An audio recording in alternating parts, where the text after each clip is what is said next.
that's... And oh yeah, it's definitely been interesting, man. I gotta tell you, it's been interesting.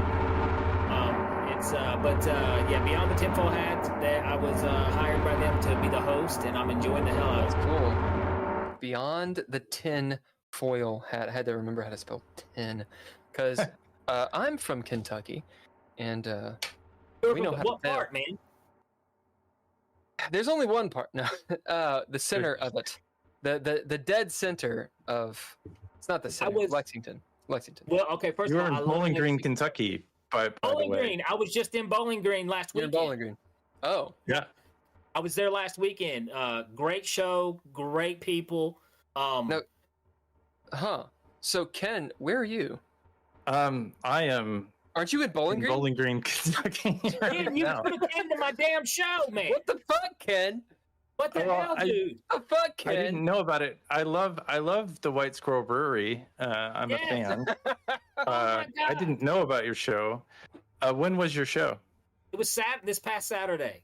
Well, I totally could have gone. I went. Let's talk about this real quick because I got to ask you something. I didn't even know about it. What the hell? I didn't even know. I've been in cities all over this great land, and I have never had this happen before in my entire life.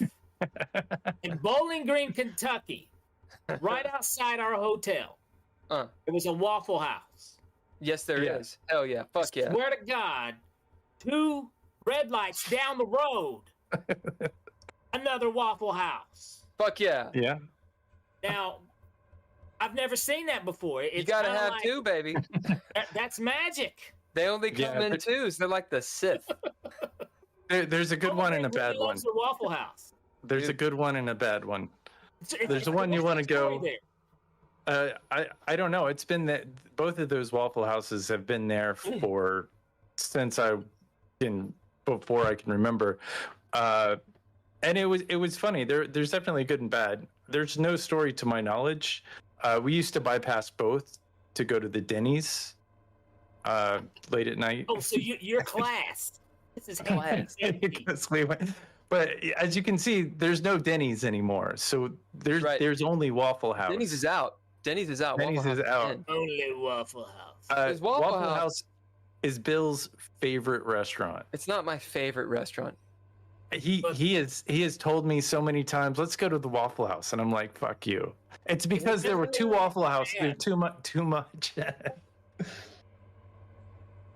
So did you go to the Waffle House? No, I didn't. I did not go. We went to the Cracker Barrel.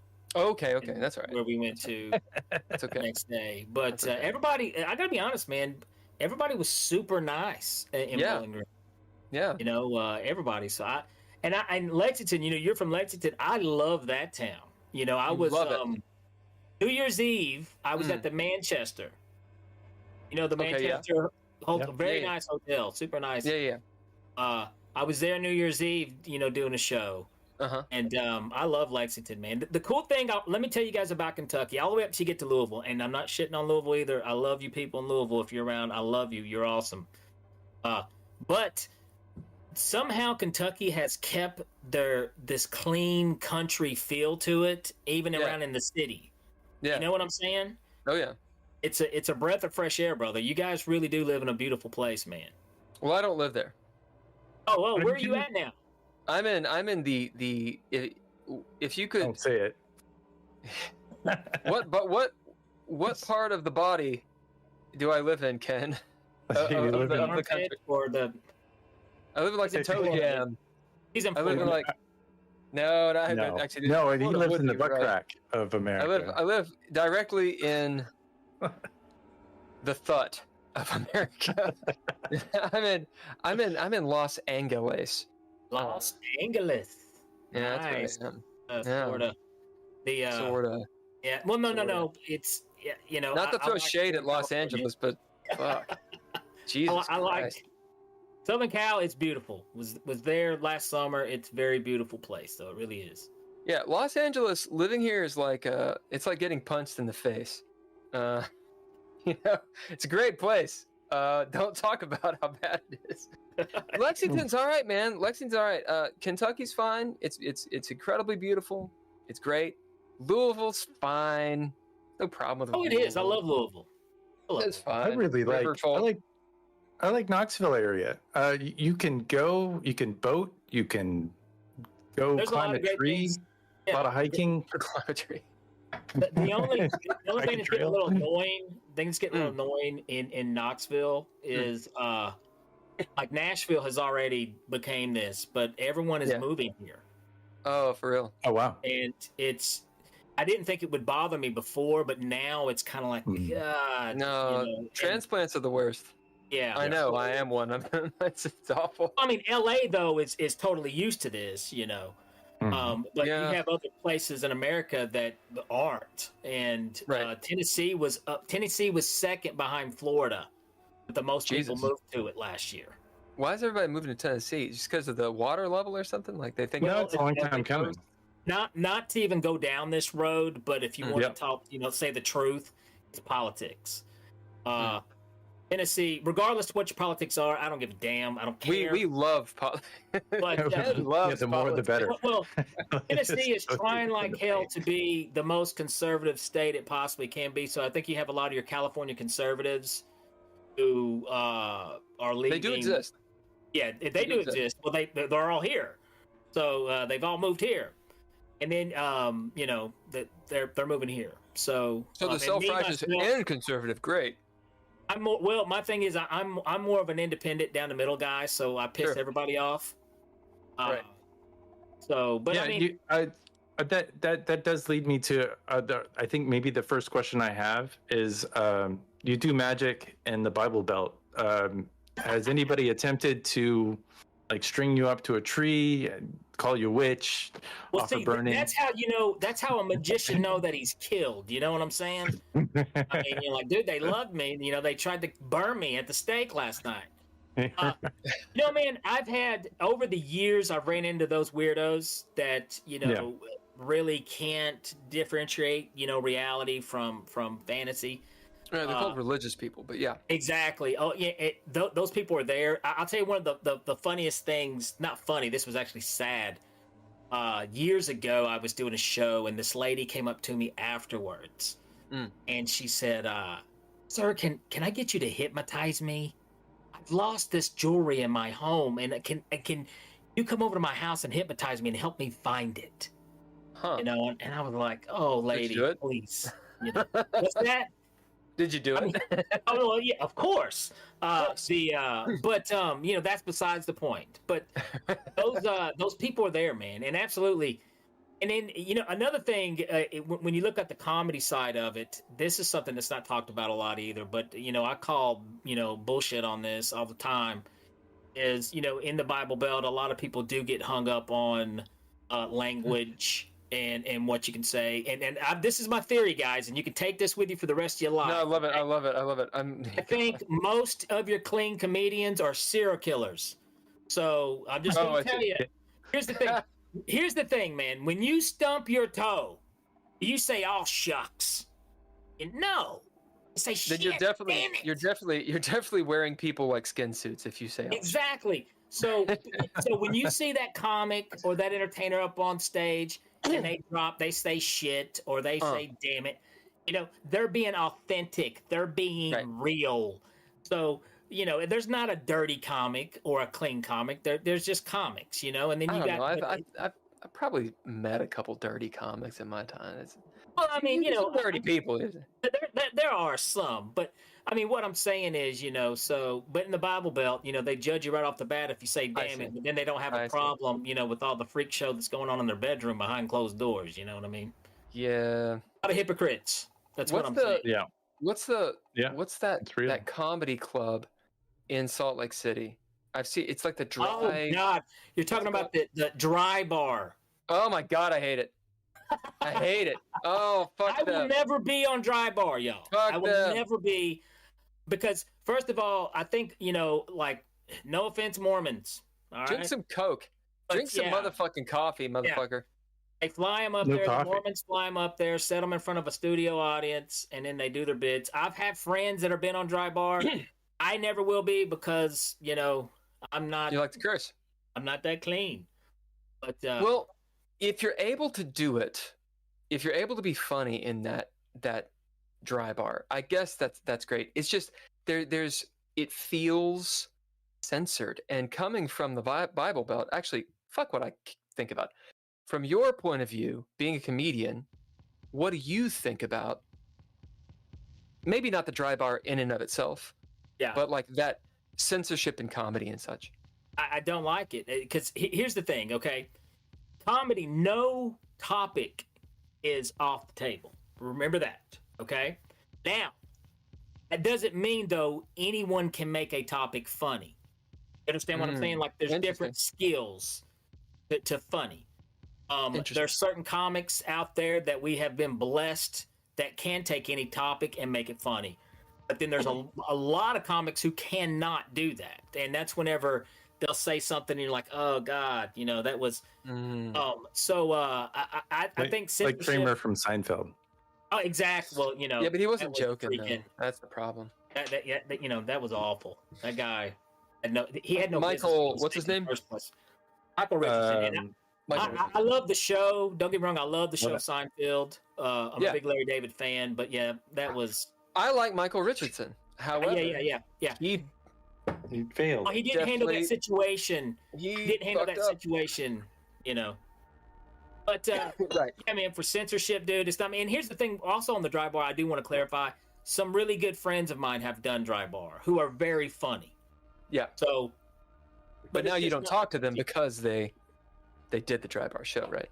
What's that? Now you don't talk to them. Or now they're canceled. Right. I never talk to them ever again. Ever. They're done. Done. You're out. Yeah, canceling can go both ways. Right. Canceling spelled back. Anyway. So you were in Bowling Green. Ken didn't see your show because, you know, he didn't. And... I thought about going that night. I thought about going. I actually went out. I went to a place called Donna's, and because they had a. Even worse, he was out. Oh my God! He's like, I could have went, but I decided to go to one of the 2 Waffle Houses in town. You know why there's 2 Waffle Houses? Why is that? You need that many Waffle Houses in that the demand, baby. Listen, have you ever seen Fistful of Dollars? Oh, absolutely. I was thinking the white trash level must be through the roof if they've got 2. You're in Bowling Green, Kentucky. I've never been more afraid for my life. And I was there with like 4 of my best, actually it was 3 of my good guy friends, and we were there with a woman, and of course she had to kind of pick a little fight with this dude. And I tell you, he's like the countryest, jacked person. He's like that guy from Letterkenny, you know, just full on. Absolutely. But he was like wasted out of his mind. And I don't know what she did to him or said to him, but he like came up to our table and put his hands on our table and looked at all 3 of us, and he's like, "You got a problem with me?" And we were like, "Oh my God, we're gonna die." He started. So the lady you were with. Yeah, she started some stuff. I don't know why. She was kind of crazy. Was she drunk or just okay? Wait, that's how it always happens. And I'm telling this now. Was drunk, but she was crazy. It's always. I love females, I do, but I'm going to tell you. Most men were not as violent as they portray us. Okay, most of the time we get along. It's peaceful, and then some crazy lady, some crazy female comes up in there, and then we got to fight. We don't even want to fight.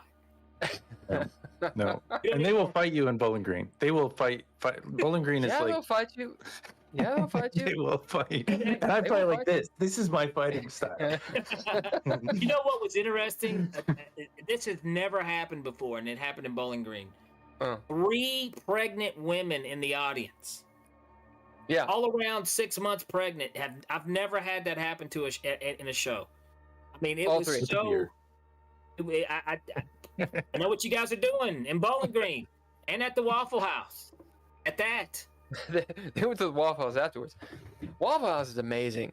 For anyone who doesn't know about the Waffle House, it's because out here they don't have Waffle Houses. Okay. No, they don't. To my chagrin, I don't like it. But you guys have the best Mexican it will ruin you when you go out to Los Angeles or anywhere. It's San Diego. The Mexican food is just another level.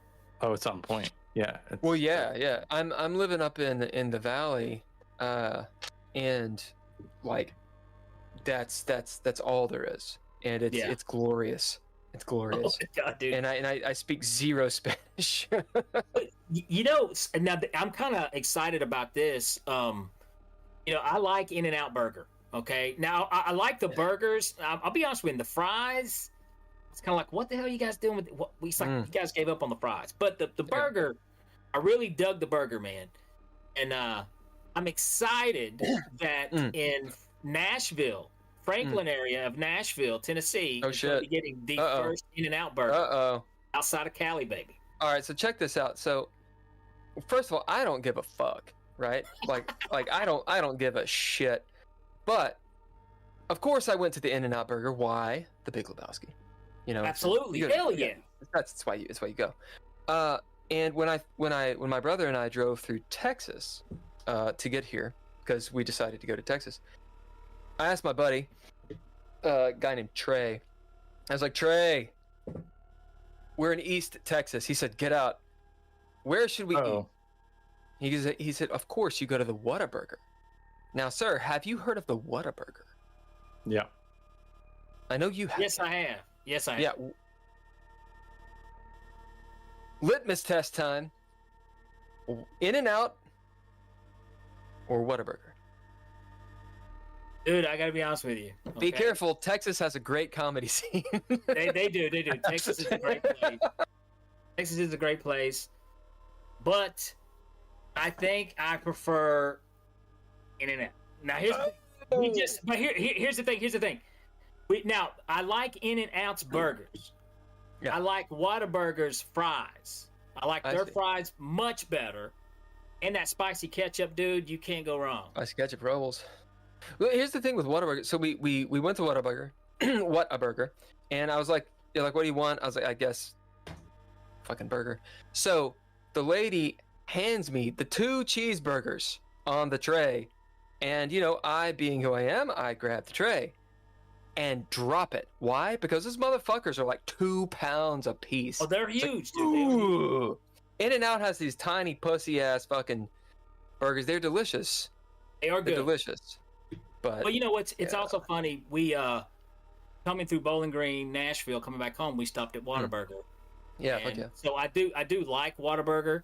The only thing I don't like about the burgers, and I guess I could request this, but the mustard on the burger. I don't think they'll oblige. Texas is not good at obliging. Actually, they're not. They're gonna give you exactly what they want you to have. Some of the best barbecue, though, also in Texas. There's a lot of good stuff in Texas. I like Astro Burger. It's probably one of my favorite burger places. I've not had that. What's an Astro? It's in LA. It's a burger chain. Oh. And there's also a place in LA that's great called Good Stuff that is really incredible. I really haven't been anywhere. Anyway, why are we talking about me? We're talking about comedy. Food on the Geeky Gamer podcast. Food is important. Without food, you can't game. So you cannot game. I'm really interested in comedy. What do you think about Kill Tony? I love watching it. It's entertaining as hell watching it.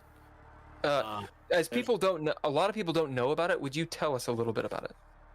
Well, basically, it's it's kind of like you've been to an open mic, and it's like the best kind of open mic because it's dictated by the audience. And you got comics that'll come in there. A lot of new comics they'll come on for the first time, and they're kind of rated and judged by a panel. You got Tony Hinchcliffe and you sometimes see Joe Rogan on there. Several guys and all of his friends. Tom Green. Yeah, the whole Joe Rogan clique. So but there's been some great comics, some great super talent that's popped up there. That it's going to be exciting to see what how they evolve. Now, have you ever thought about going on? Not really. I like to watch it, but kind of like where I'm at right now. I don't think it would. It wouldn't help. Wouldn't help. Exactly. Yeah. I'm kind of just you kind of take advantage of the way things are, and you kind of get to a point to where you just, I'm going to do my thing. I'm going to put my stain on the universe, and then, go out like that, Well, But I mean, I think for people starting out, Austin is the place you got to be. Yeah. Tell us, how did you start in comedy and magic and the whole spiel? Well, with me, I first got into, I kind of got into magic as a late bloomer for most magicians. Most magicians get like the magic kit as they're a kid, and they go on from there. I was probably, my early 20s, and I rolled into a brick and mortar magic shop. The magician fooled me, and I was like, God, I got to learn this stuff. So, he threw a book at me, and then it was, off to the races from there. After probably a few years of studying a lot of close-up magic, because that's where most magicians all begin, a lot of close-up card tricks. Now, what do you mean? Card tricks, coin tricks, a lot of stuff like that, and then you kind of get the nerve. And I discovered busking, street performing. Yeah. Okay. So I set out and I would do some street shows, and that's where I learned so much. I mean, Ken's in the busking. He goes out. Yeah, he's a musician. He does the voice music. I don't. He does impromptu dance on the street sometimes. Nice. Well, I've seen a lot of groovy acts. The cool thing about busking, though, man, is it teaches you how to be engaging with an audience, because if they don't like you, man, they can just leave. Yep. So when a busker you have to get the people to watch your show, then pay you afterwards. Mm-hmm. Oh, shit. Right. I mean, you're out there working for tips. So, I did that. And then I discovered, let's try stand up. Went to the local comedy club. In hit Tennessee? the open mic. Yes, in Knoxville. Okay. And hit the open mic there, and showed up as the magician, did the magic show at first. Then I realized soon that you can't learn. Sorry about that. You can't learn stand-up by doing magic, or by playing a guitar, or molesting a puppet. There's the only way that you can truly learn stand-up is by setting up there, bearing your soul, and telling your shitty jokes. You have to have jokes. Yeah. Well, I did that for about 2 years with no magic, just doing stand-up, learning the craft, and then I was able to eventually to meld the two together and make them work, which is not easy, by the way, because a good magic is bullshit and good comedy is telling the truth. It sounds like those 2 years you were quote unquote learning the craft. Are you saying that you were bombing? Well, of course, dude. Well, you got to bomb before you got to fail before you can succeed. Absolutely. Here's the reason. This is the thing about comics. Okay, this is why you're going to meet some of the most humbled human beings on the planet. Is because a comic, unlike most people, and nothing against people who are not comics, but you don't understand this until you've been truly humbled. Comedians have been. Most people don't have self-awareness. Most people don't step outside of their own body and take a look at everything that's wrong with them, and find the funny in it. But I bombed. And it was even more difficult because I remember the first show I ever bombed on was called the Giggle Before You Gobble.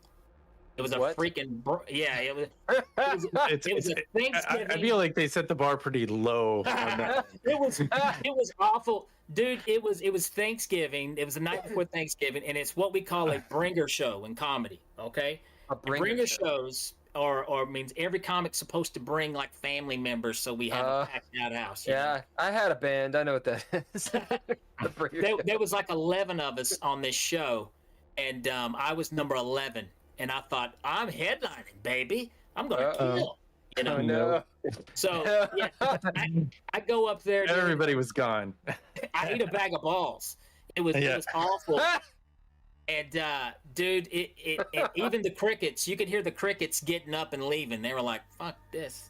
It wasn't like a band show where, like, you brought your friends to your show and, like, you're playing last. Everybody like has a great time, enjoys their set. The band gets off the stage, crowd like splits. Oh, you have those too. I mean, yeah, those things happen too all the time. You're like, it's my turn, and then no one's there. Gone.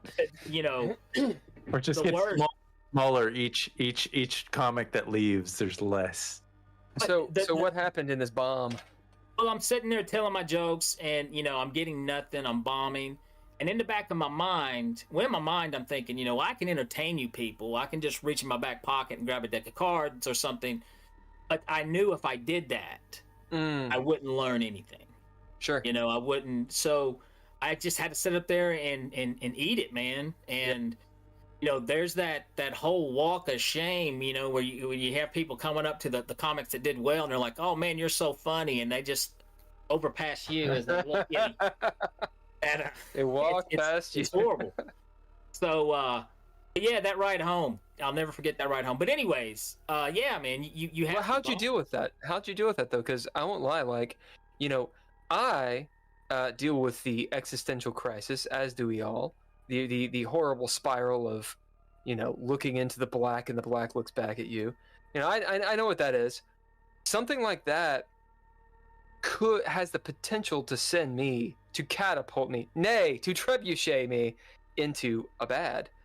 So how did you do it? I mean, it definitely can. There's people who I've seen people get up there and they bombed and you never heard from them ever again. They're gone. What happened to that guy? But then there's people, I guess, that are love the punishment. That come back, and you come back, and eventually you figure it out. That's the thing with also, people will try to say, well, try this or try that, but realistically, you just you're alone. You got to figure it out yourself, and what works. Yeah, an experience skill. How'd you get up the first time? I mean, that's a lot of people's biggest fear.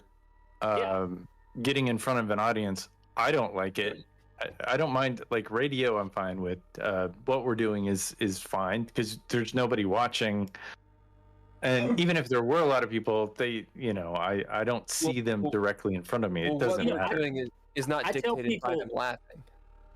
What I tell people is get over yourself. It's that simple, bro. It's that simple. You're not that special. I mean, so I love it. When you get up there, people really? No, dude, no one gives a shit. No one cares. So, but people can't get that out of their head. Like you've heard the saying, imagine your audience naked. Well, I'll tell you why that doesn't work, because then I feel like everyone's staring at my erection. So I can't. It doesn't work. Yeah, but no, seriously, if you just get over yourself, you do a lot better than what you realize. It seems like there should be a caveat here, though. So, for example, if I wanted to get on stage, but I don't have any material. I dated a girl once, and then I was over girls. She's this French chick, and it was an open mic thing, and they were like, "Hey, we're all out of comics. Does anyone want to come up on stage and just try it out for a few minutes?" So she's on stage for like 15 fucking minutes. Why? Because at first it's hilarious. She's French. She's like, I am French. Okay. And she does the whole accent thing, and she's hilarious because it's just funny. But then you realize she's got nothing to back it up. Yeah. And it's awful for like 8.5 minutes until the dude has to like coat hanger her off, and she's my girlfriend. I'm like, fuck. So if you don't have material, right? First of all, there's something to be said about any type of British accent or European accent in America. That what even they have to say may not even be funny, but we'll laugh at it because of the accent. Now, when I'm out west, my accent works for me to an advantage. Or up north, if I'm far up north, it works to my advantage. Yeah. So that blue collar. You gotta have material. Ron White, baby. I mean, yeah, you gotta have material, and the when people can get up and you can talk shit for only so long, but that stops after a minute. Right. And the older I've gotten, the easier I find it is to write new material. And it's because here's the thing, man. you know, a comic all the time, 24/7. Comics they're looking around for material. Everything is material to a comic. So there's times I've heard things happen to friends of mine, and I'm jealous. You know, I'm like, son of a bitch. I wish that would have happened to me. You know, so and you think of it, the older you are, the longer you're here, the more crap you've experienced. You know, I'm not saying that there's no funny 22-year-old comics. I'm not saying that at all. But I think it's a little more difficult for a 22-year-old to have really great an hour special. You know, when they, you know, you've been in you hadn't been here that long. So it's interesting. That's interesting. Well, I mean, and I don't want to. This is going to derail it. Why do I even have a disclaimer? I think about like Dave Chappelle, who, you know, back in Chappelle's show style, I really like Chappelle's show. Of course, everybody liked Chappelle's show, but he's, in my opinion, far superior now. Oh yeah, absolutely. And he's got his whole vibe is almost as though he's really just giving advice, and it happens to have jokes in it.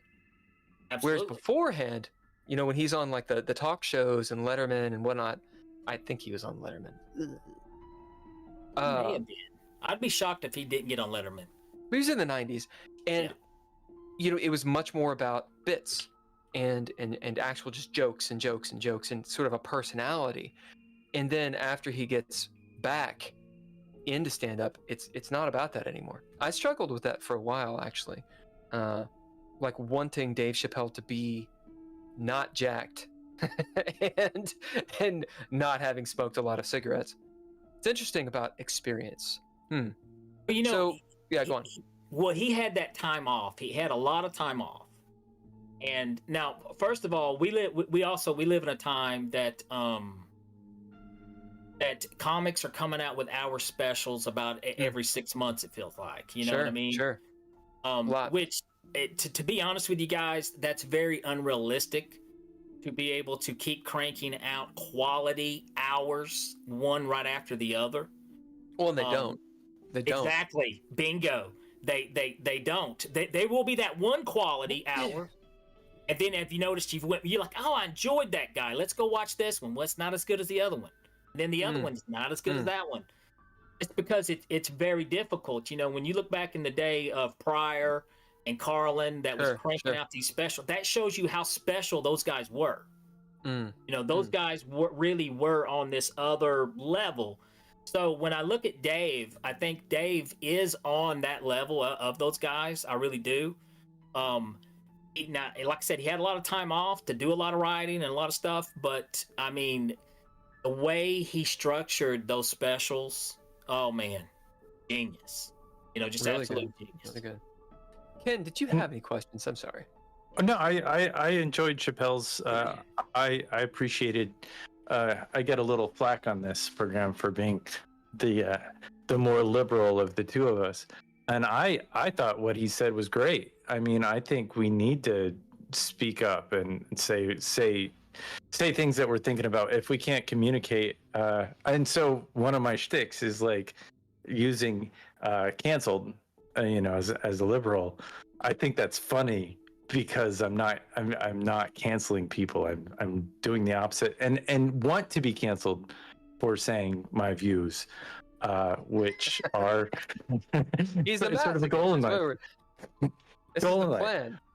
But you know, I'll use snowflake. I'll use all the terms, and I think what was refreshing, and the same with Jon Stewart's some of the stuff he says, is, you know, it's funny when you can call out both sides for everything because you're not limiting yourself, and you're not like anytime that you don't fall in line with whatever other people are saying, you're gonna piss some people off, and that's great. Absolutely, go for it.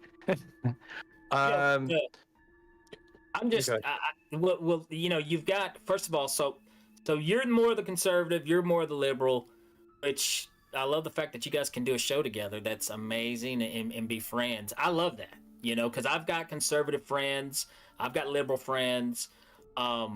And, you know, like I said, there's a lot of things I'm very liberal on, and there's things I'm conservative on. Well, exactly. That's what it is. So it's welcome to Kentucky. Welcome to Tennessee. I mean, yeah. Like, how are you going to do that? Just schizophrenic weather and everything. There's moments. One thing with me is, I'm a big supporter of. And here's the thing: I'm a big supporter of the LGBTQ. I've got a gay son, and he was born gay. I'm not gay, but my sperm is gay as hell. You ordered a gay one. Congratulations. He came shooting out, like a Skittles commercial. Hey, I understand. But exactly. But I love him. I love him. And wouldn't change a hair on his head. So I'm a big supporter there. But at the same time, I do have some opinions about. I get annoyed the way they try to lump sexuality and gender and everything in the same bucket, and it's absolutely not. I believe heterosexual buckets. I understand. Well, I mean, it's just you try to lump everything in the same group, So it's and it's not. You can't slap one label for everything. Everything has gray area. Gray. Yeah. There's a gray area in everything. Yeah. Everything. But that's my big issue with conservatism is that I thought it was supposed to be the group that hands off. Let us do whatever we want. Yeah. That is the big and not to go there, but I think the not to go there. You are going there. Go there. Go there for it. What's interesting? I know you guys probably haven't heard about this, but Tennessee, like I said, is okay. First of all, how far left Oregon, Washington State is in that area. That part of the country is extremely. It depends on who you talk to.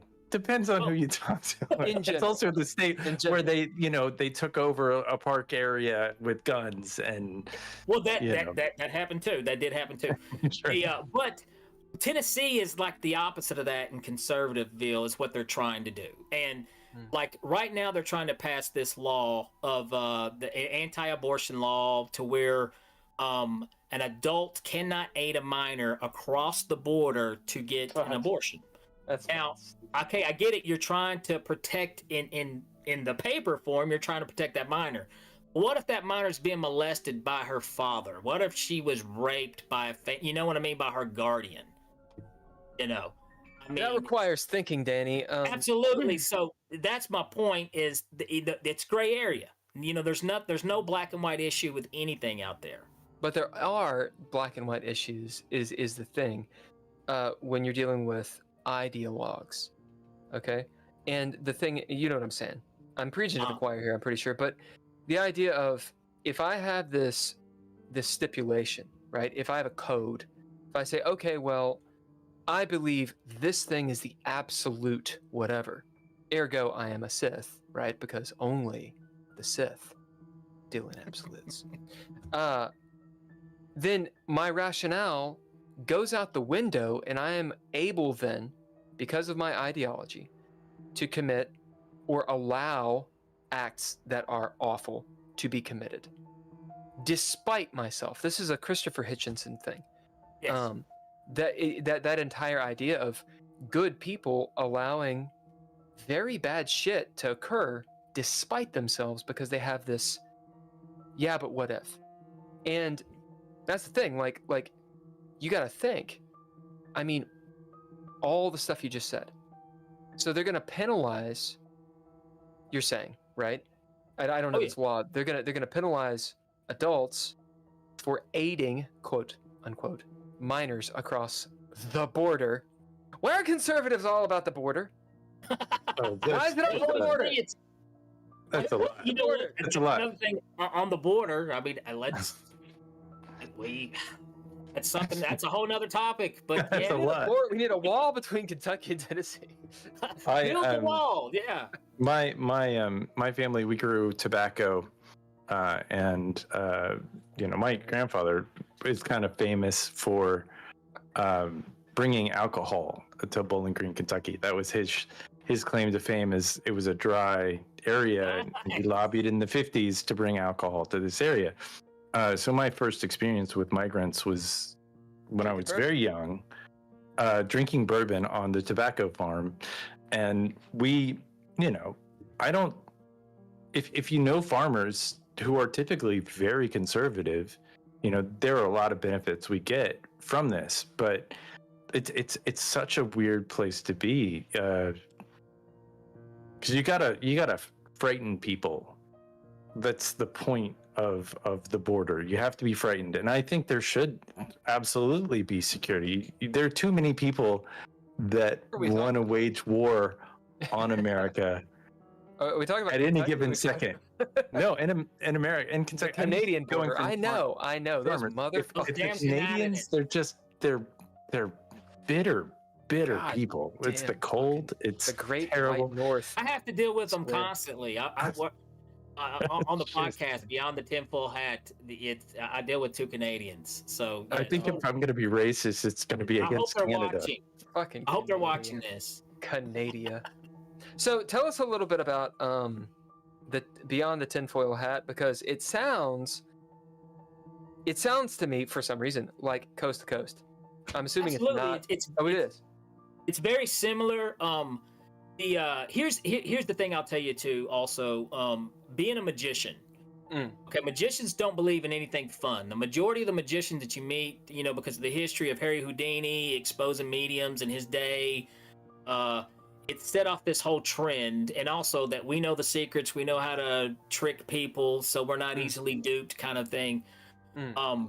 So I used to be one of those guys. I didn't believe in anything fun. I was an atheist, the whole 9 yards. Not saying every magician's an atheist, but most of them don't believe in psychic phenomena, any of this stuff. And I met Ryan Stacy. He's a paranormal investigator, a private investigator from Canada. And he just has a resume this long. The guy's done a lot of stuff. And I had him on the AbracaDamn podcast, and he opened my mind to the UFO phenomena. Now, I don't know if you guys follow it at all. Do you watch the Y Files? Okay. Yeah. That's a great podcast, too. That's a great podcast. I love the way he approaches things. I love it. I love the way he approaches it. But Ryan really opened my mind, and I got to looking and doing some, studying, investigating my own. And most of the time, the best thing that I can come up with are the words, "that's interesting." Now, granted, I wasn't there. I didn't witness it. That's the best I can ever go. Sometimes I do see stuff, and I'm like, well, that is total bullshit. I could do that. I could fake that. Now, but anyways, since the mind's been opened, I've started, a host of Beyond the Tinfoil Hat. I've talked to some very interesting people. And I've talked to some people that, are way out there too. So, but it's very interesting. Let me just say that. So, Bill and I, we were talking, and I was in this very room that I'm in right now. Oh yeah. And it was that behind it was over his super right creepy. shoulder. It was one of the creepiest things that happened in my life. My grandfather, his ashes are right there. I'm in his house. I take care of my grandmother, or help take care of my grandmother. She's 95 years old.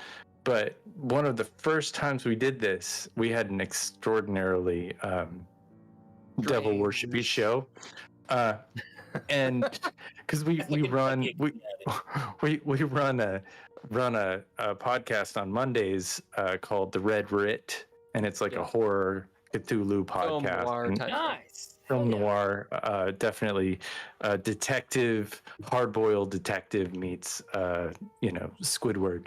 But we have there was a lamp, like a chandelier, that crashed down. It was the loudest thing, scared the shit out of me. And it was like, the first thing I thought of, it's my grandmother or grandfather, like, mad because I'm doing this podcast in the room. Wait, you know what, man? Here's the thing, and I don't want to get cheesy or anything here, but I am a firm believer that your loved ones, if you're aware, if you keep your eyes and ears open and pay attention, they are with you. Based on my own experience, I'm a big believer in that. Also, I wanted to say, no offense to your grandparents' house, but I was like, my God, this guy is an interior designer to update his background, because it has not changed since I think they built this house in 1960. I feel like my dad is 7 in that background somewhere. That's how. True. Your dad is 7 in the background right here. That's correct. But no, first of all, dude, kudos for you for taking care of your grandmother, man. That's badass, brother. Thanks. Yeah, man, stuff like that. I'm a total believer just based off my own experiences. So, and sometimes even in my show, I make fun of it a little bit because my wife's a big my wife's really into the paranormal investigating. So I do make fun of it a little bit, but at the end of the day, dude, I believe. I do. I believe 100%. Mm-hmm. Every time I see a blue jay, I think of my great grandmother, which is even weirder. Like that her soul and is in all of the blue jays that I see. For some reason, it's like checking in on me. Isn't that weird that we do It is that? So weird. Yeah. I mean, and I'm about as atheist as you could get.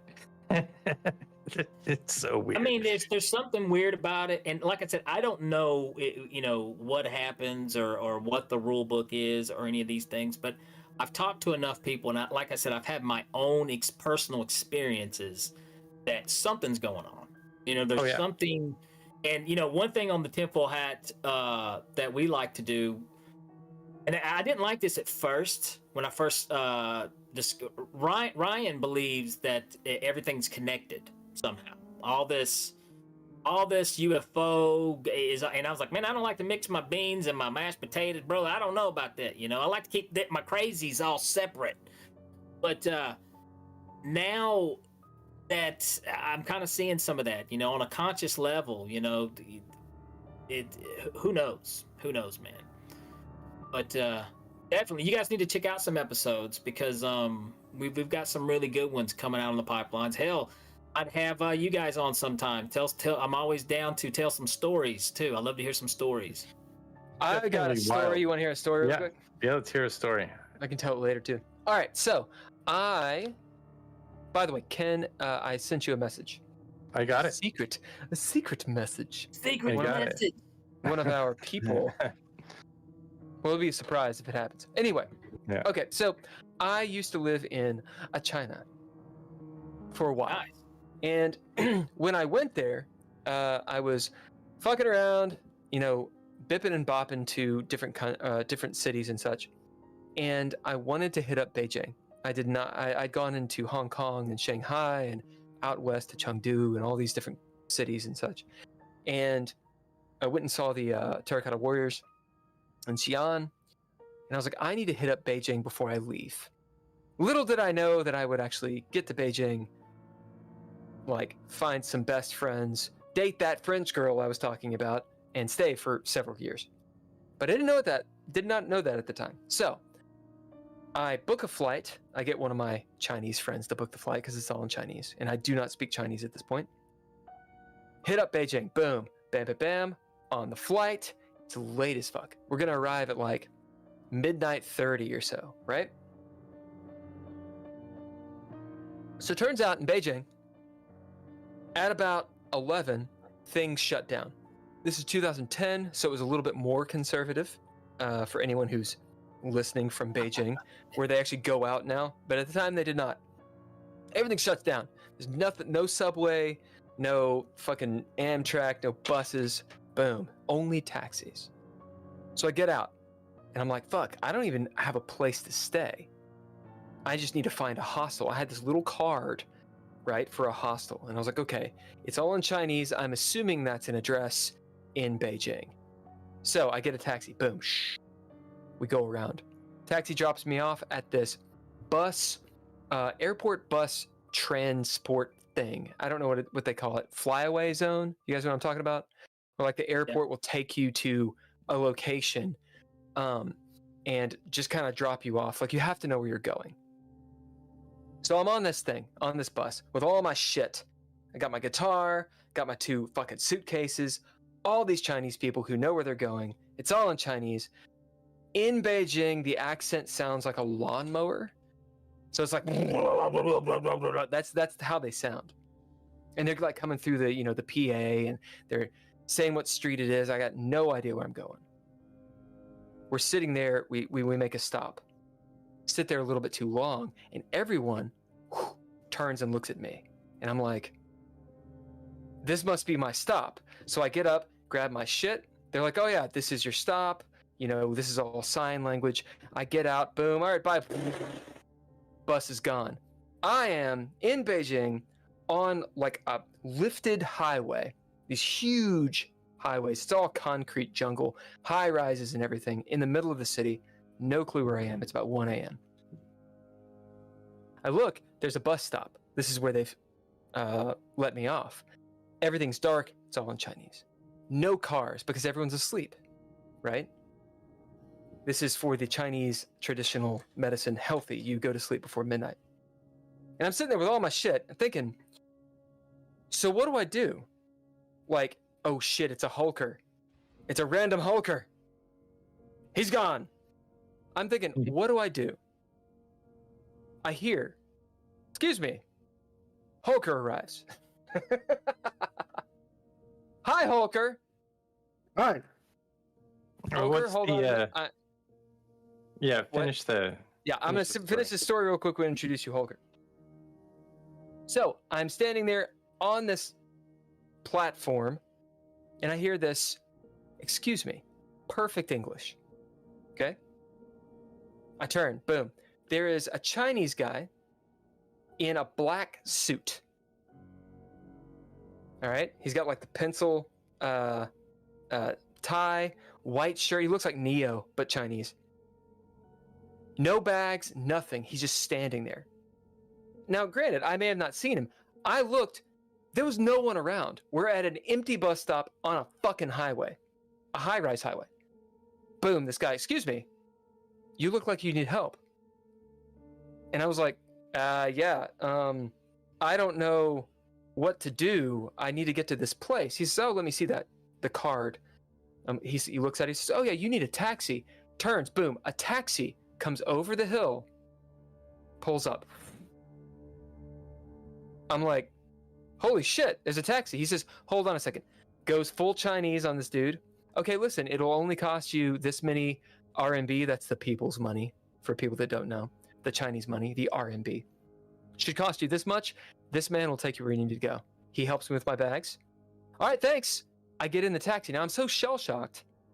You know, I don't think about it. I get to the hostel, get in, everything's fine. Everything's cool. And I'm thinking, oh, holy shit, that was awesome. Fast forward about 5 years. I'm in America, and someone asked me, they're like, so when you were in China, how'd you get around? And I was like, oh, blah, blah, blah, you know, whatever. Yeah, there's this story when I went to Beijing. I'm an idiot. I didn't know where to go. And I retold the story. And I was like, what the fuck did I encounter? So, take that as you may. Weird. Very. Now, it's completely plausible that Absolutely. the dude was. Who knows? But when I thought about it, I was like, I cannot explain. And many times in my journeys, we'll call them, I cannot rightly explain why I got to the place, but I did. That is great. Hey, Holker. Who are you, Holker? My name is Who's our Daniel sponsor Holker, tonight? and I am a participant in their games. And occasionally, when I get the chance, I pop into this podcast. Oh, cool. I like gaming, by the way. Let me tell you this. Holker, this is Danny. Nice to meet you, Holker. Hello, Danny. Yeah, I'll be honest with you guys. So you guys play a lot of online stuff, right? Yeah. We play a role-playing game, yeah. Okay. It's not a video game. Oh, cool. A role-playing game. So not a... Yeah. I was always a little worried about playing video games online, you know, because yeah. most time when I play video games, it's to get away from people. Right. And Yeah. also, you know, like when you play online, I wasn't into some 9-year-old calling my mama a whore. So, you know. Yeah, no, it's tough. It's a tough one. It's a tough one to roll with. But, do you guys do like a D&D type of thing? It's kind of like D&D. We do one better than D&D. It's better. Okay. I love that, dude. So I wrote a book. It's a tabletop role-playing game called DreadLore. And if you want to know about it, it's DreadLore.com. That is the game they play. Okay. Yeah, I want to share something super geeky with you guys, okay? And this is back in the 80s, whenever only people did any... The only game you ever heard of like role-playing game was D&D, especially back in the 80s, because, it was killing people. Of course it was. But, satanic panic. So, but me and one of my dear friends, Marlon, we were big wrestling fans in the 80s. Well, fuck yeah. Die-hard wrestling fans. And we created our own, basically, role-playing D&D type wrestling. It was more or less him. But he figured out a score system. Just there was so much cool stuff that he came up with. And, dude, it was fun as hell. You know? And this was, and that just opened me up to those type of games that I've, and I mean, they may have been around, some of like the Magic the Gathering, a lot of this stuff, but I'm sure, but I guess there was when would you say the period was that those kind of games exploded? That it 2015. Yeah. Super I would say when Critical Role blew up. Matt Mercer and all those guys with what was it? Oh, it was on Twitch. What's the fucking name? Shit. My brain is not working right now. It's not firing on all four cylinders. The Mighty Nine. Geek and Sundry. Geek and Sundry. Oh yeah. I liked their I like the Geek and Sundry movies. Or they did an internet TV show that was really wonderful. No, it wasn't. So in love with that lady. It was. Speaking of movies, can I give a shameless plug real quick? Please do it.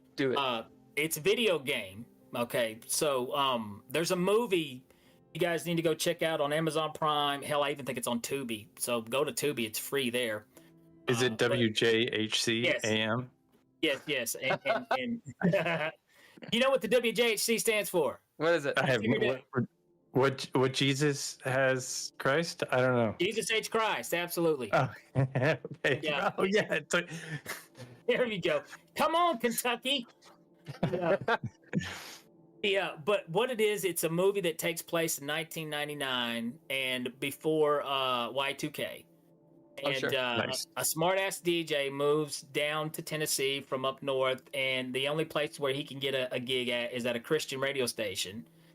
And in 1999, everybody is calling into the radio station thinking the rapture is going to come. Of course, the end of the world. Because it did. Well, it turns out the end of the world does happen, and the zombie apocalypse takes place. And anyways, I play the part in this movie as I'm a radio preacher, but I'm a faith healer. And I'm obsessed. And you don't get raptured. Well, here's the thing. I'm obsessed with the video game Street Fighter 2. Fuck yeah. So whenever I heal people, I Hadouken! Yeah, so I shoot invisible fireballs at them, and they fall out and, shake and shiver. So, but yeah, awesome. There's the good game. There's a good game, Street Fighter 2. But, I would... Go on. Go for it. Yeah, I would say that D&D and just tabletop role-playing games in general, I mean, there were a lot of them that were burgeoning through the 90s. But it became mainstream, I would say, with Critical Role. And Felicia Day is the lady you're talking about. She, I don't know if she wrote, but I believe she wrote this YouTube aristocracy style. Oh, so good. Deal called The Guild. And it's about MMOGs like Warcraft, World of Warcraft and stuff. Mm-hmm. Really, really good. That's kind of when it became cool, quotes, to be a D&D person. Yeah, D&D is cool. It is a very heady game, but I think on a creative level, man, I think it's amazing, and it just kind of, there's so many cool things about it, dude. If I had more time, it's something I would, I wouldn't mind getting into myself, because I had so much fun. You want to play on one Monday? Play on what? One Monday night? Monday, I may be out of town. But not this Monday. We're covered some future Monday. Monday's when we play. Yeah, man, we'll pop in and play. Do you think comedy, like, do you think a group of friends is where you test out like your first comedy bits? Like if you're surrounded by people you're comfortable with, at home, do you think that would be a great place to, during a game where you're pretending to be someone else? Do you think that's a good place for comedy? You can possibly do that. First of all, comics know when other comics are doing that shit to them. You're like, you son of a bitch, you're testing out a bit, But right. But I mean, for somebody who's interested, maybe into getting into that, if you want to throw your bits out there. Now, granted, your friends are going to think you're funny because they're your friends, right? This is the thing.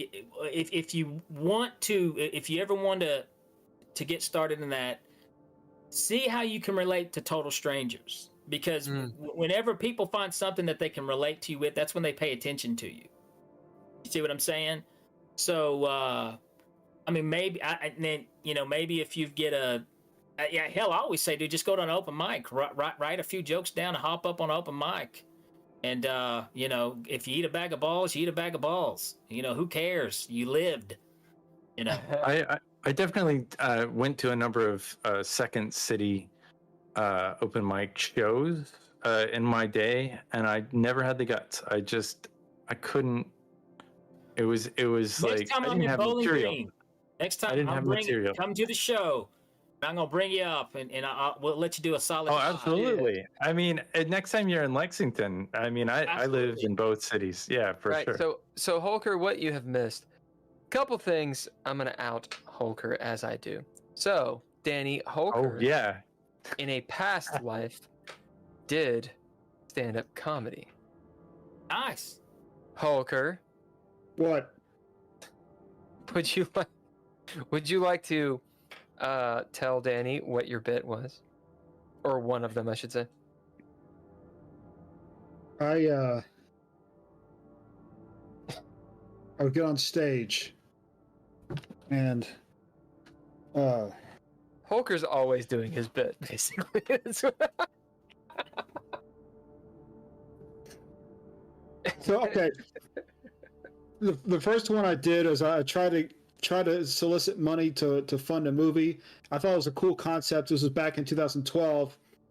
I thought it would be cool if, like, Marty McFly went, like, it hit the wrong number and hit 2012 instead of 2015. And he ended up in 2012, and he was really, really broke because even though he had a lot of money that he tried to take with him, inflation, right? Right. And he's also an economist, by the way. Okay. Yeah, I thought it would be cool if, like, instead of doing stuff that he did in, like, the other movies, he started playing World of Warcraft. Well, yeah. I mean, everybody right. would. He was like, yeah, let's just play video games. And then he lost his character, but he realized that if he could set his flux capacitor to go back an hour, right, he might be able to stop that. He might be able to stop his character from dying in World of Warcraft. And he goes back, he logs on, and, like, his character and his current character, like, they meet in the World of Warcraft, right? And they, like, tear a hole in the space-time continuum of the World of Warcraft. And it propagates, just takes out all the backups, and like, there's no World of Warcraft. And he thinks at this point that he can defect to East Germany, but it doesn't really work out.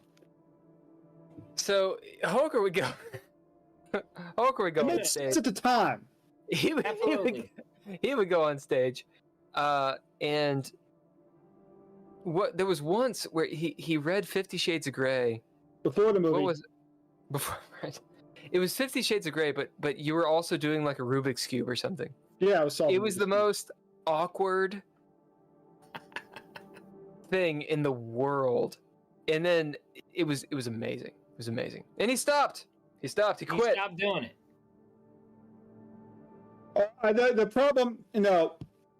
The problem with that career choice is I was making so much money that I was running out of tax deductions that I could actually take, right? Because that tends to happen when you go into comedy. It's such a problem, and I had to keep my income down, so I had to kind of walk away. So Danny, a lot of write-offs. Tell us, how is it making comedy and being a magician. How do you make that a career? Hey, that's funny. Yeah. I think it's with anything, any type of entrepreneur, any type of own business. A lot of people are terrified to do their own thing because they like that comfort of having a 9-to-5, showing up, being a heartbeat.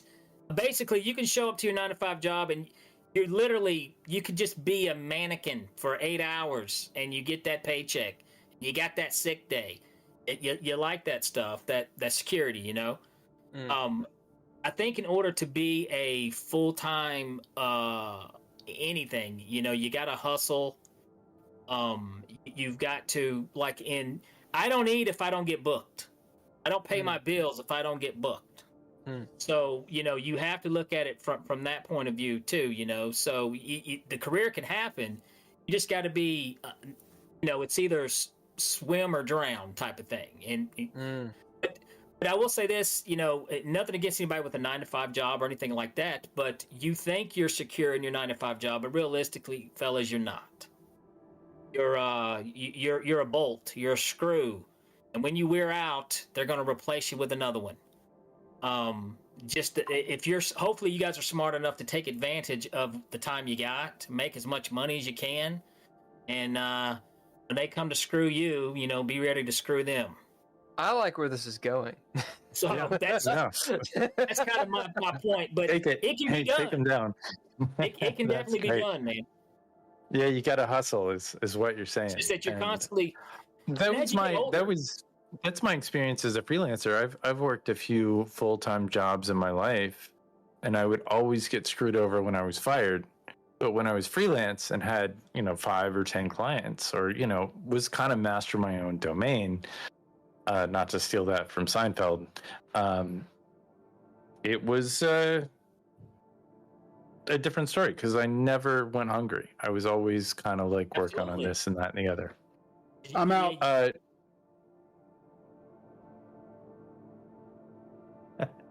No, no. That's what Kramer did. Like he was he was in the campaign or in the contest, and then. Next scene, he said, "I'm out." Yeah, he's out. That's correct. Well, I mean, you know, like I said though, but and I get people who, you know, don't want to give up their 9-to-5 or their career, or, you know, or these things, but you know, to make a career in entertainment, it is tough. You learn a lot of things. Your goal as an entertainer, you don't want to wind up being an old bitter man, or an old bitter woman. Ooh. It can definitely happen. Because you see, you see opportunities given, not on the merit of talent. Okay, just to be completely honest with you, you know, there's people that get opportunities, and show business don't have anything to do with talent. Despite what people may think, it doesn't, and it doesn't matter. It doesn't matter if you're in front of the camera, behind the camera. It doesn't matter. Exactly. So. There's realities you got to accept, and you just got to roll with it. But I mean, one thing I will say, I'm lucky that I live in a day and age to where there are gatekeeping, and there are people that's going to be like, you know, screw your dreams. But then there's also an opportunity due to stuff like what we're doing right now, where you can still put your garbage out there. You can still put your work out there, and no one can really tell you no. You know, they can shit on it all day long. You know, like I said, little Timmy can call your mama a whore, but but at the end of the day, you know, you can put your work out there, and so it's up to you, basically, in show business, how much, you know, if you want to make it work or not. Can I take the? Oh, go ahead. Let me do the chat really quick. You do it. So we got Buck Mud and Soupy on the chat right now. Jones. I love it. Buck Mud says, let's see, what is he says, I really hope that the dude and the cab driver were just amateur actors from my story.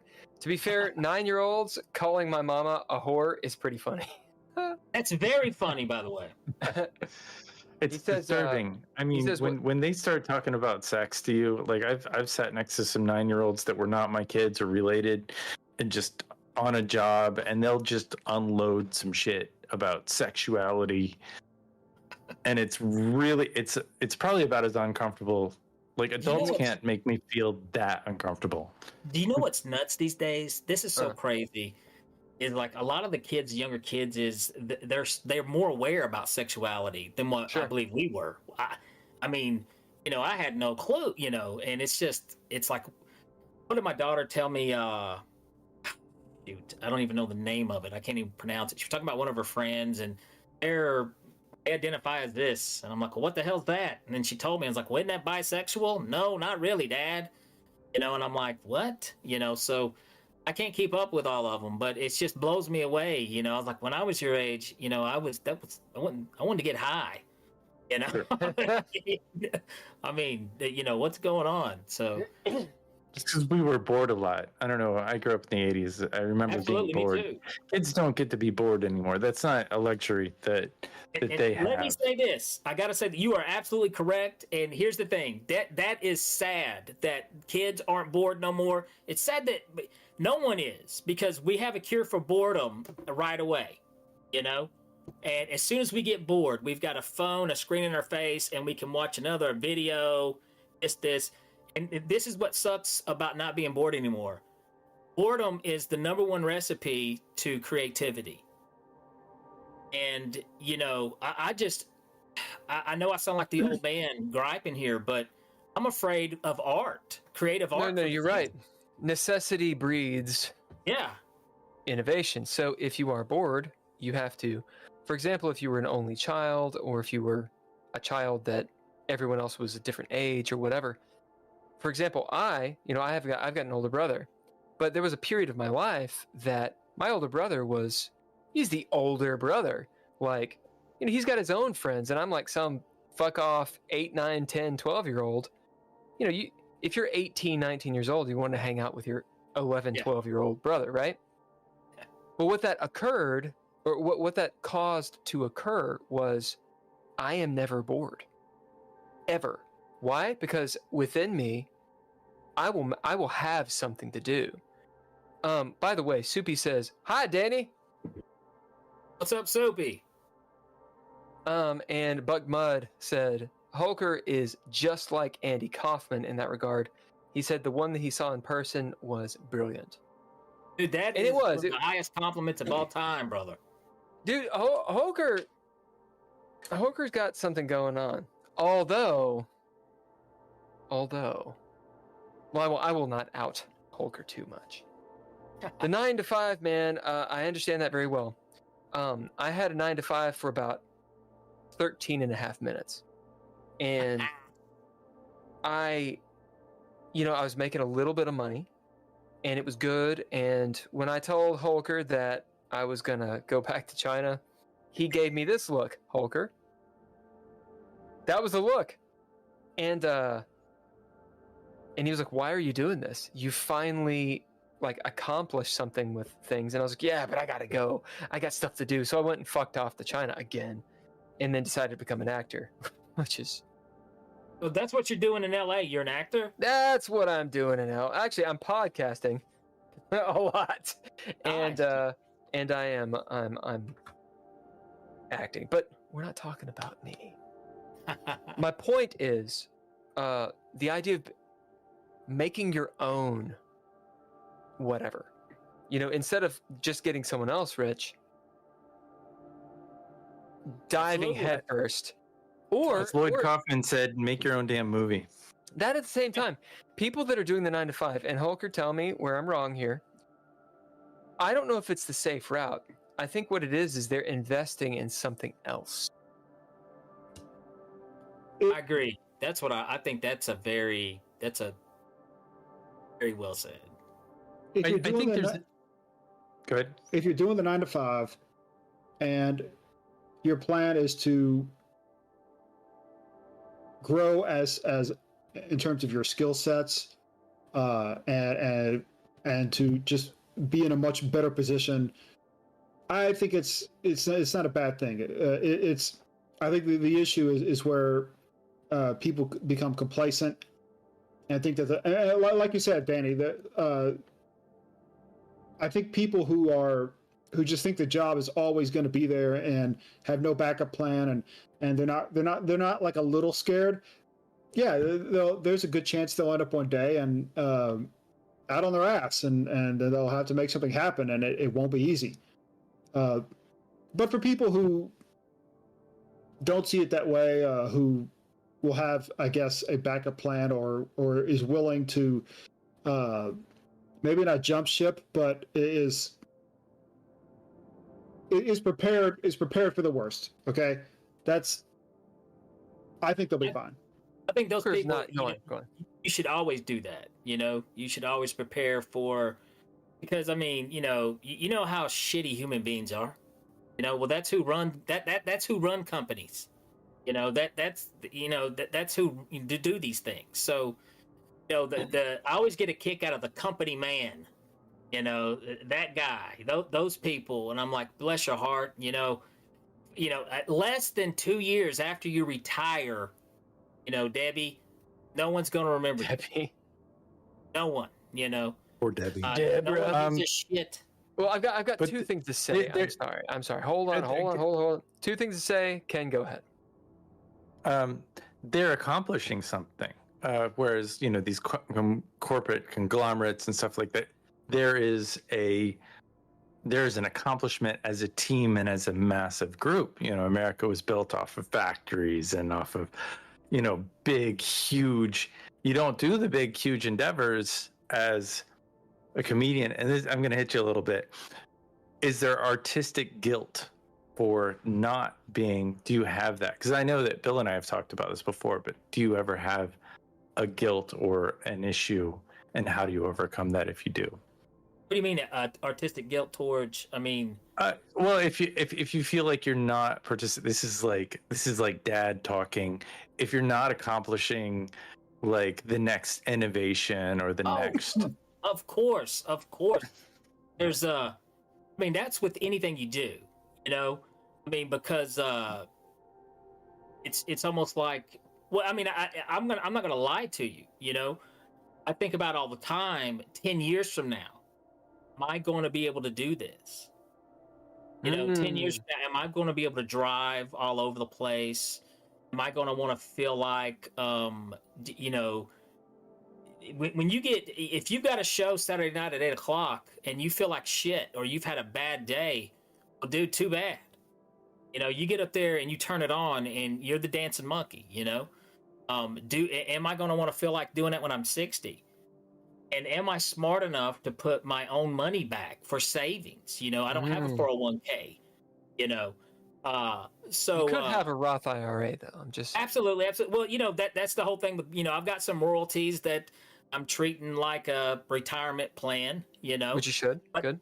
But a lot of people don't think that way. So, and I mean, yeah, there is that guilt. I mean, there is times, because I think there's a lot of fantastic comics, entertainers that we've never heard of that were amazing. They died sleeping on a couch somewhere, or homeless, or in a hotel room. That was their sacrifice, baby. I'm just. And you know what? That's exactly right. But what it is. I had a couple jokes, but whatever, doesn't matter. Had to do with I ruined your jokes. I know. Ruined your jokes. They were really good. They were really good anyway. I didn't want you to move forward. So that leads me to. Ben, I don't move forward. I didn't want you to. If you succeed before I do, Soupy says, job security is a myth. I've heard that changing jobs every 2 to 3 years is the way to go. What do you guys think about that? Always on the hunt. Nowadays, that's what they do. Yeah. A lot of people do that these days. You gotta find a new job before you're fired. You get that job, you look for another one. That becomes another resume line item that gets you into the next one, because the AI, they'll look at your resume and they know. Speaking of finding another job, did we talk about this? Like, how do you get your jobs? Like, are you calling clubs? Do you have an agent? Well, yeah, I work with some agencies. Also, you send emails. You're constantly sending emails out to venues. I get a lot of corporate a lot of private, man. I do a lot of private shows too. You know, that's where what was it like? What was it like working for the baked bean company? I mean, that was fantastic, man. The Bush's Baked Beans. Yeah, Bush's Baked Beans. That was great. The you know what was interesting when they booked me for that? They put me in the original Bush's home. Okay, they've got that set up for guests that they stay in it, you know. And first of all, you talk about haunted. Yeah, that bitch is haunted. But it was wonderful. No, man, it was wonderful. We stayed in the Bush home, and you know, I did 3 shows out there for them. Fantastic crowd. Did they make you any beans? Hey, Bowling Green, what are you all talking about? Bush what? I mean, did they give you some baked beans to eat? What in God's name are you talking about? Bush's Baked Beans, corporate show I did for Bush's. Corporate gigs are great. I mean, that's the way to do it. Bush, talking dog. Were they wearing suits? I think some of them, you know, hell. But I was there for the employees, you know. They're a bean company and they wear suits. Dude, absolutely. It's weird. But I will say this, dude. It had the most rancid smell. Oh yeah, which was ironic. But yeah, it is. It's appropriate. I don't know what the damn smell is, but it really reminded me of the here in bourbon country. You know, it reminded me of like one of those bourbon places. If you get too close, it's got that weird. Oh, those are great. I mean, I love it. It smells like Cheerios to me. I used to rent an apartment down by the river in Frankfurt, and I used to smell bourbon or whatever it is they were cooking up on the Kentucky River is like 75% bourbon. Yeah, it's pretty sure. Don't drink the water. It'll kill you. Okay. That's the Kentucky River. That's good. Yeah. Tennessee River is 75% hepatitis. That's right. Yeah, it's because it comes out of Kentucky. Anyway, right. So what we were talking about, ghosts. We went from ghosts, we went everywhere.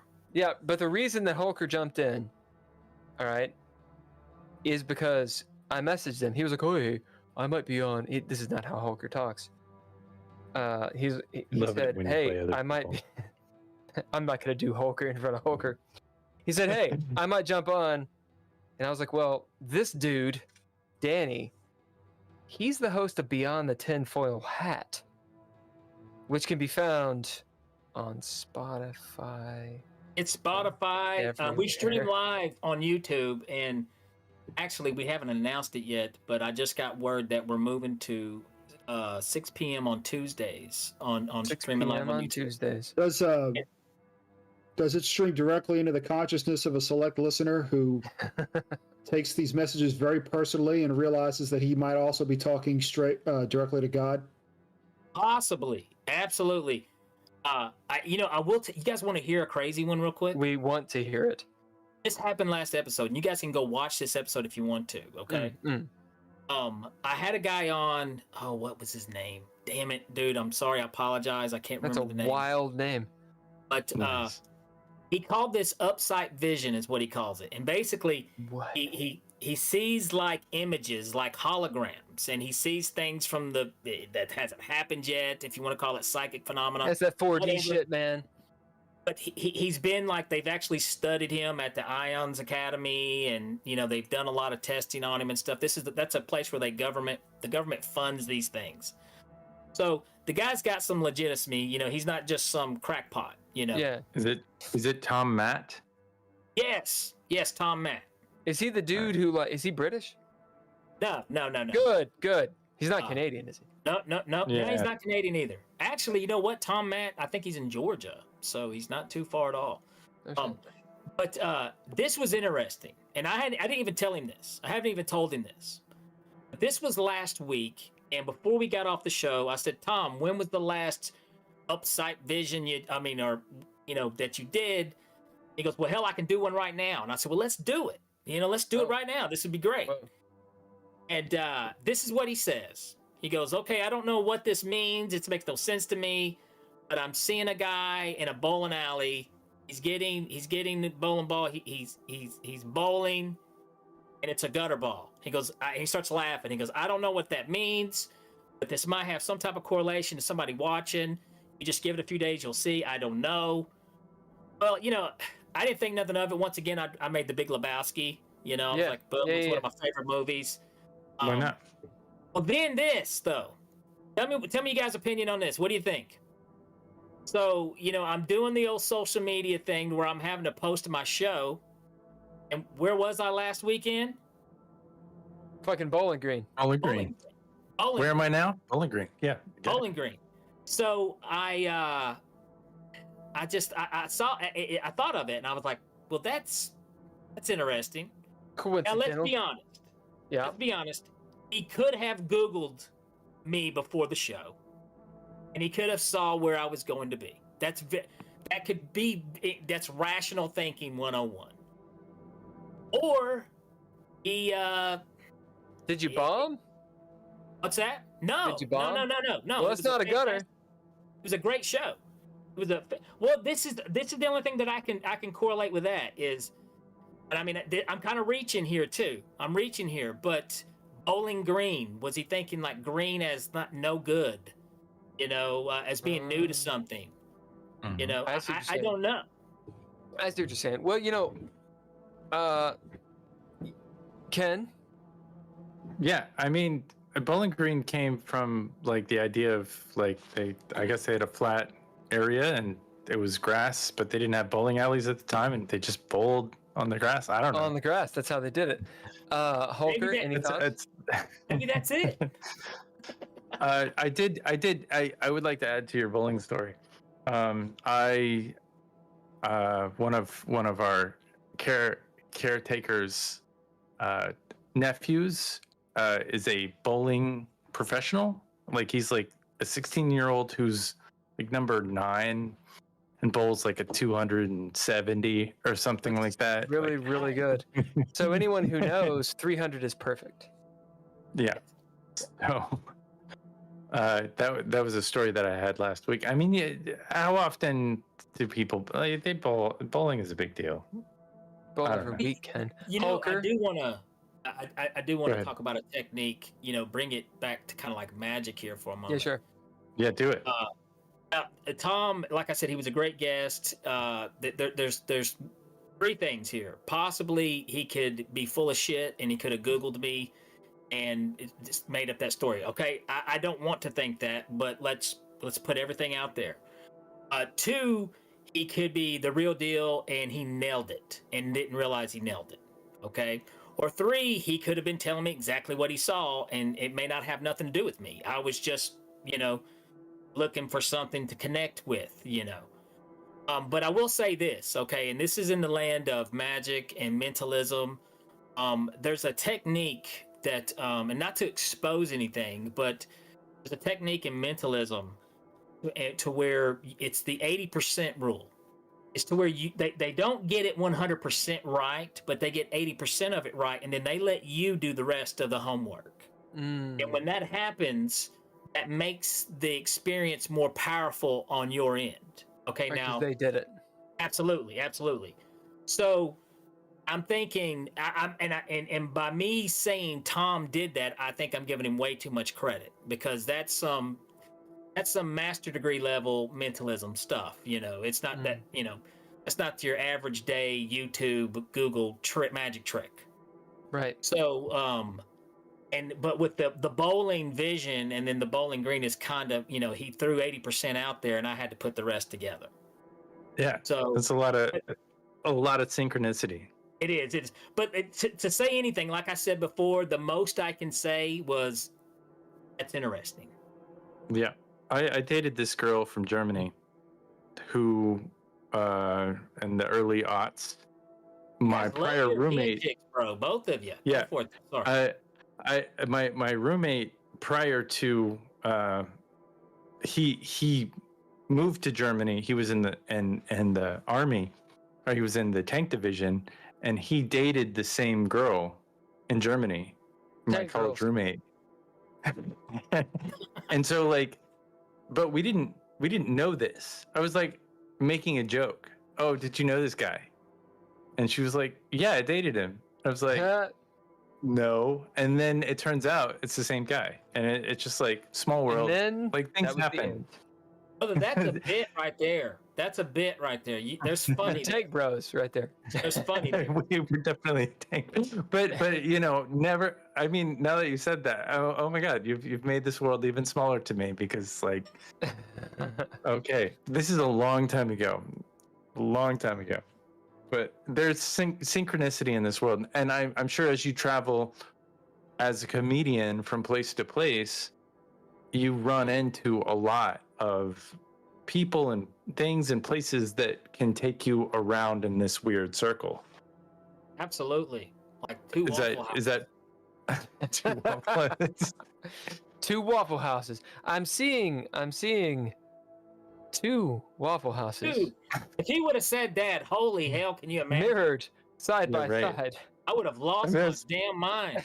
That's real. I mean, we've joked about those Waffle Houses. When you told that joke, I was like, yeah, been Waffle there. House is the bomb. For 1 year, for my birthday, Holker gifted me a Waffle House mug. Damn. And it is glorious. I love it. Is Holker the synchronicity. He's in. Holker is the bowling alley. The synchronicity about the Waffle House is Bill loves Waffle House. That's his favorite. It's not my favorite. I do like So it. you got us both. That's his favorite restaurant. He's in pain not being there right now. It's pretty rough. I've been going to Denny's, and listen, I like Denny's, but Denny's is not the same. it's not the same. It's not the same. Let's take a 5-minute break, right? All right. Get some water, refill the bourbon. You want to do a 10-minute break? I mean, I will tell you. 10 is... Go ahead. 5.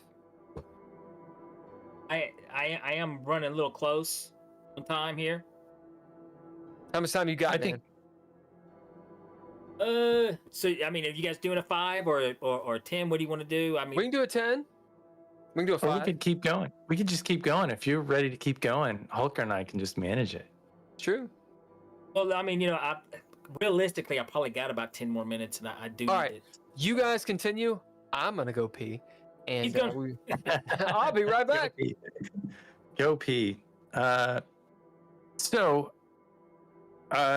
we were talking about. I'm a big fan of depression.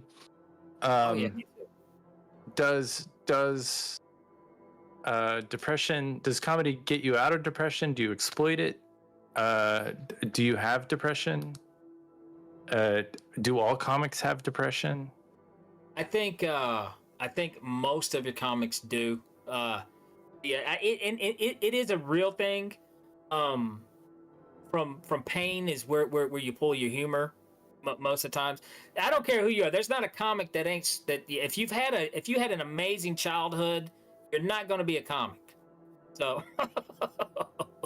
if everything was perfect as a child, you're probably not going to be a comic. You're going to be maybe a CEO or something, but you're not going to be a comic.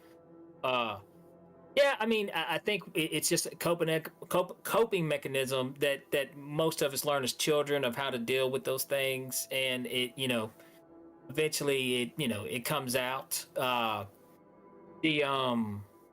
I mean, would I say I'm a depressed person now? I don't think I walk around not knowing while I'm depressed. You know what I mean? But my creativity, writing jokes, humor, that is a way to cope and shield with stuff like that. Yeah. And so do you think you're better off, like, emotionally because of comedy, because of doing this? Or do you think if you didn't do comedy, do you supplement into comedy, basically? Well, I think it definitely better off if I didn't have this, and luckily I do have an amazing family. Now I am blessed to have an amazing wife and wonderful children. But if it was just me, and I didn't do this, I don't know. We don't know where I'd be. And do you think that kids with depression, do you think it's a thing that maybe they should have in schools or something like that, to where you get up in front of a group and do this sort of thing as maybe a whatever it is the kids do, a club or something like that? I think it's great, and like I make my son was in Maskers, okay. Mm-hmm. In acting, he was and did plays, and he was wonderful. He's super talented in it, and I hope my daughter does the same thing, because I think anytime that you can get in front of an audience and perform in any ways, it gives you this level of self-confidence that I don't think you can get anywhere else. And it's also a skill that you can take with you the rest of your life. Even if you do want to go to that 9-to-5 job, you've got this skill. You've got these things. So I think it would be great if they taught more of performing arts, and how to deal with these situations. You know what I mean? To find the humor in things. And we say it all the time. People will they say punch up, don't punch down. There's nothing funny about a homeless guy, but there isn't. You know what I mean? If you've got the skill level to find that funny thing about the homeless guy, fantastic, then you're good. If you're saying it because it's going to be mean for the moment, no, that's hacky. You're a douche. Sure. There's funny in every topic, even depression, even sadness. Sure. Are there any subjects that comedians should not talk about, like when you're doing a set? Well, no, but there's nothing that, the comedian as a whole, but most comics aren't. There's some topics that most comics are not good enough to talk about.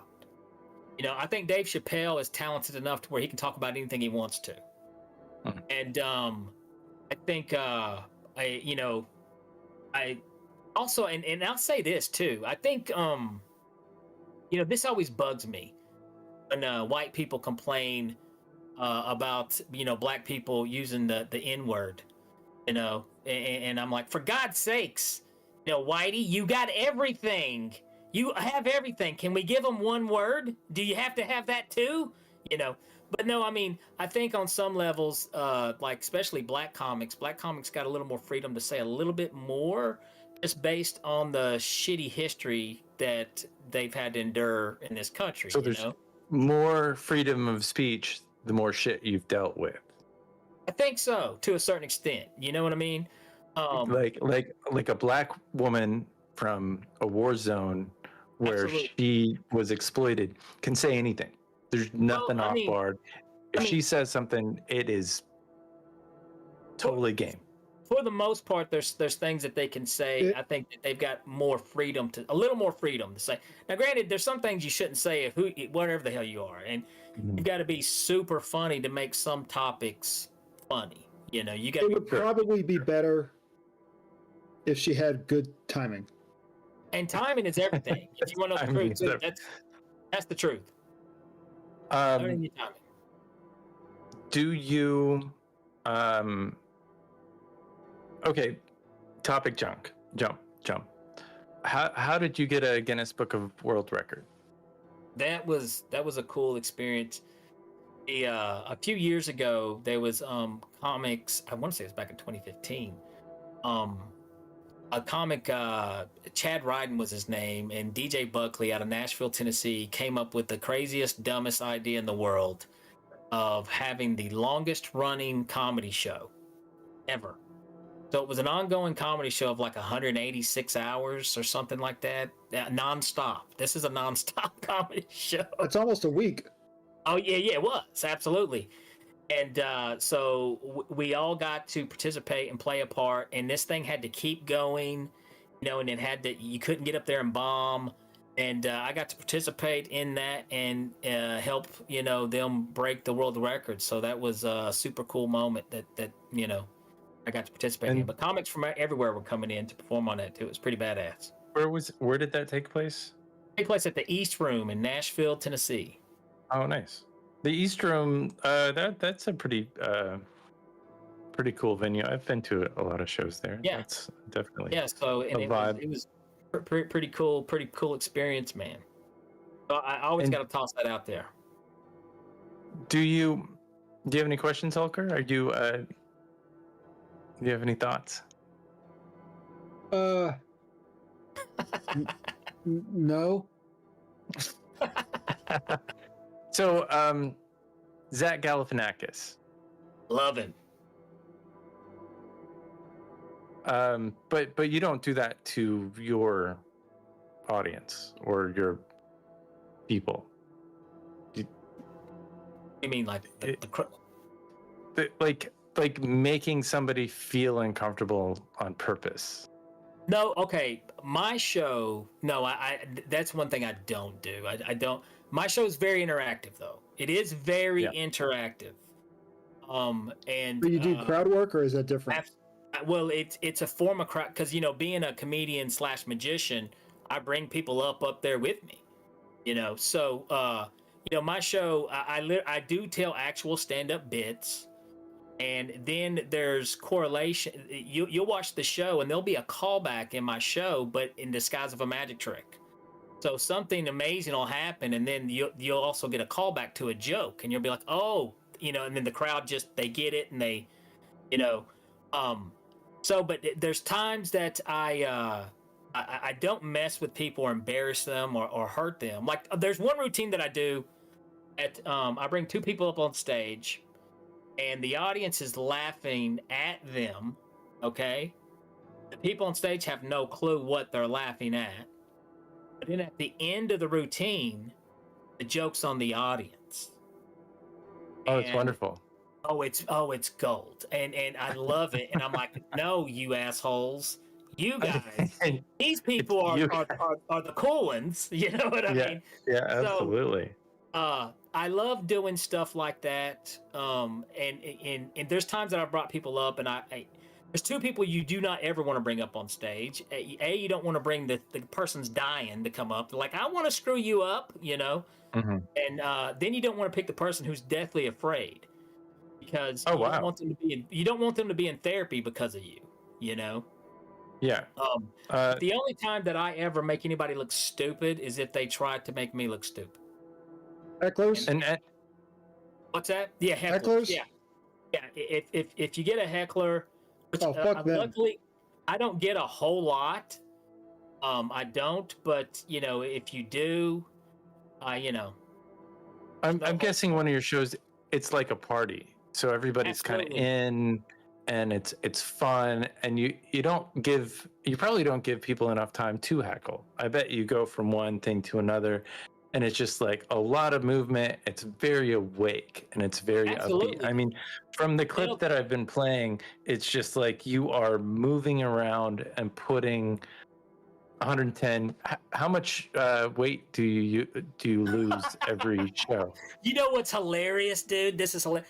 First of all, dude, ever since freaking COVID, man, I packed on weight and I look like a freaking ham, And I'm getting older and I'm having a hard time losing this. I've got to lose weight, dude. I totally got to lose weight. But every time I'm on stage, I sweat my ass off, And I'm like, gosh, if I could just, if this just would happen every day, But, dude, I'm wore out. I give, and keep in mind, dude, I feel gross saying this, talking about myself. It's freaking disgusting, But I give 110% when I'm up there. I want people to have a good time. It's high energy. There's no sleeping at the show. You're not going to sleep at my show. And in most cases, you're right, though. I don't give people time to heckle. Yeah. I'm trying to think of the last heckler that I actually really had. Now, I've had people come up and try to say something clever, and then, basically I shut them up, Where's your next show? My next show, I am going to be... Shows. I'm going to be at the Thistle and Briar, and that's actually a Thistle and Briar. It's actually a local show. Oh. And then I'm going to be at the is it 1901 or 1907? I'm going to jack it up, dude. I got to go read it. But I've actually, and then, I've got some private corporate. I'm going to be in Atlanta here in a few weeks. Moving. How do you drive? Dude. How do you drive in Atlanta? I mean, what is your secret? No, nobody does. No, it's Nobody does. What's your secret? Nobody drives in Atlanta. Watch Tron and imitate. Or LA. No one drives in LA either. Yeah, everybody drives in LA. After 10 o'clock, they drive. Between the hours of 10 p.m. and 4 a.m., people drive. I beg to differ. Everyone in the world, I feel like they import cars. Like here, like Teslas pop out of the goddamn ground, like driving around. It's like, hey, look, a fucking Tesla. Oh my god. You know what, man? I used to want one of those, but now I'm starting to hate them. No, you want to punch a motherfucker in the face for driving it, unless it's the Cybertruck. I would love a Tesla cool. in LA traffic. I would love a Tesla in LA. No, it'd be great. I'm not the biggest fan of Elon Musk. I don't really care. I don't want to get into it because I know that Bill loves Elon Musk. But you're whatever. a bad It doesn't person. matter. None of this matters. I want a Tesla because if I lived in LA, I would want it to do that. Like it figures out, it stays in the lanes, and you don't have to hit. My knee would hurt because stop and go, and I think the people in the Teslas, you're anxious. You gotta drive like you're from Kentucky. What happened to you? Listen, motherfucker. I drive in LA, I'm like, you don't. Yeah, but still, you got 2,000 RPM, motherfucker. I'm on the goddamn 101. If anybody doesn't know what the 101 is, it's a big old fuck all highway, which I avoid at all costs. I'm just like, people are like, fuck you, and their Teslas, yeah, sending out, fuck them. That was my dick. That was my biggest culture shock first time out there, and seeing how people drive on the freeway. I was just like, damn, dude, this is it's nuts. a free for all way. Right. Soupy says, no thoughts, just Plymouth vibes, Grand. Walker.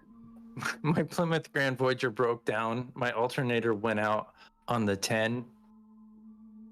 And that was the hardest driving I ever did because the car would keep dying. But fortunately for me, the traffic would stop.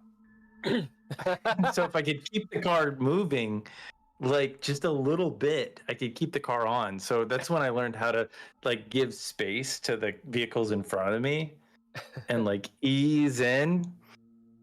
Buck mode traffic. I don't see the point of owning a car in London. Can I do this real quick before I get out? Yeah, do it. Do it. Let's do a. I'm going to try to do a quick magic trick for everybody. Well, yeah, we were going to ask you to anyway. Yeah, like where's the magic? Participate.